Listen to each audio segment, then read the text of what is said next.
नमस्कार, आप देख रहे हैं न्यूज 18 राजस्थान। आपके साथ मैं हूं अभिषेक। चलिए सबसे पहले देखते हैं टॉप 20। शाहीन बाग पर सुप्रीम कोर्ट में सुनवाई टल गई है। अब इस मामले की सुनवाई 23 मार्च को होगी। सुप्रीम कोर्ट ने कहा कि हमने प्रशासन को एक्शन लेने से नहीं रोका है।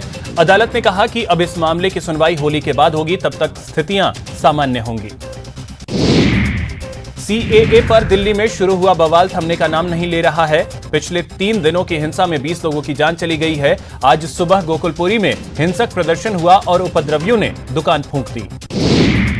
दिल्ली हिंसा पर मुख्यमंत्री अरविंद केजरीवाल ने चिंता जताई है। उन्होंने कहा कि दिल्ली में पुलिस स्थिति को काबू करने में नाकाम रही है। ऐसे में अब सेना को तैनात करना चाहिए। गृह मंत्रालय ने दिल्ली में सेना की तैनाती से इनकार कर दिया। दिल्ली हिंसा पर सीडब्ल्यूसी की बैठक के बाद सोनिया गांधी मीडिया से रूबरू हुई। उन्होंने कहा कि दिल्ली में की मौजूदा हालत चिंताजनक है। एक साजिश के तहत हालात बिगड़े। बीजेपी नेताओं ने भड़काऊ भाषण दिए, चुनाव के दौरान नफरत फैलाया। दिल्ली की स्थिति के लिए पीएम नरेंद्र मोदी और गृह मंत्री अमित शाह जिम्मेदार हैं। गृह मंत्री को इस्तीफा देना चाहिए। सीएम अशोक गहलोत ने दिल्ली हिंसा पर प्रतिक्रिया दी। उन्होंने कहा कि दहकती दिल्ली पर पीएम मोदी और अमित शाह चुप क्यों हैं। साथ ही सीएम गहलोत ने कहा कि देश के हालात चिंताजनक हैं। हिंसा के बाद उत्तर पूर्व दिल्ली के 86 परीक्षा केंद्रों पर आज होने वाली सीबीएसई की परीक्षा टल गई है। 10वीं का इंग्लिश और 12वीं का वेब एप्लीकेशन का पेपर टल गया है। बिहार विधानसभा में एनआरसी के खिलाफ प्रस्ताव पारित किया गया है। वहीं एनपीआर पर बड़ा फैसला लेते हुए बिहार सरकार ने एनपीआर 2010 के प्रारूप में लागू करने का फैसला लिया। बूंदी में भीषण सड़क हादसा हुआ है। यहां नदी में बारातियों से भरी एक बस गिर गई। इस हादसे में 25 लोगों की मौत हो गई है। सीएम अशोक गहलोत ने 2-2 लाख के मुआवजे का ऐलान किया। दिल्ली हिंसा के शिकार रतनलाल को शहीद का दर्जा मिल गया है। केंद्र सरकार रतनलाल के परिजनों को 1 करोड़ की मदद और आश्रित को नौकरी देगी।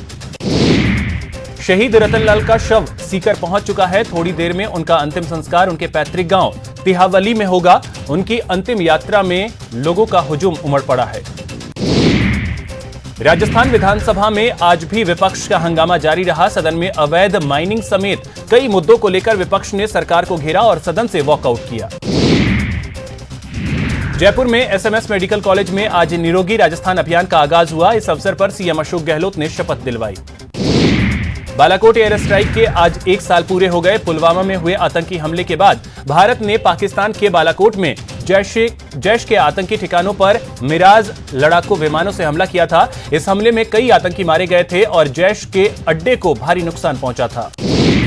बालाकोट एयर स्ट्राइक को 1 साल पूरा होने के मौके पर वायुसेना प्रमुख ने श्रीनगर में मिग-21 से उड़ान भरी और संदेश दिया, जो हमसे टकराएगा चूर चूर हो जाएगा। जोधपुर में सरेराह मनचले की चप्पलों से पिटाई की गई। ये पिटाई महिला के साथ छेड़छाड़ करने पर की गई। इस पिटाई का वीडियो वायरल हो रहा है।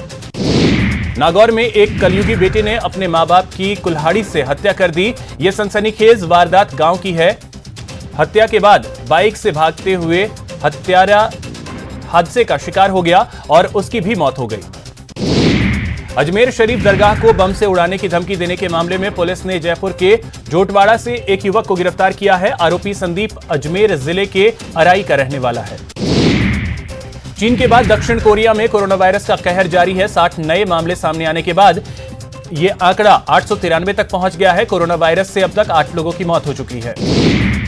आज ख्वाजा गरीब नवाज के 808वें उर्स पर केंद्रीय मंत्री मुख्तार अब्बास नकवी ने पीएम मोदी की चादर पेश की। नकवी ने पीएम के संदेश में कहा कि गरीब नवाज ने दुनिया में मानवता का संदेश दिया और गरीब नवाज को सद्भावना और सौहार्द का प्रतीक बताया।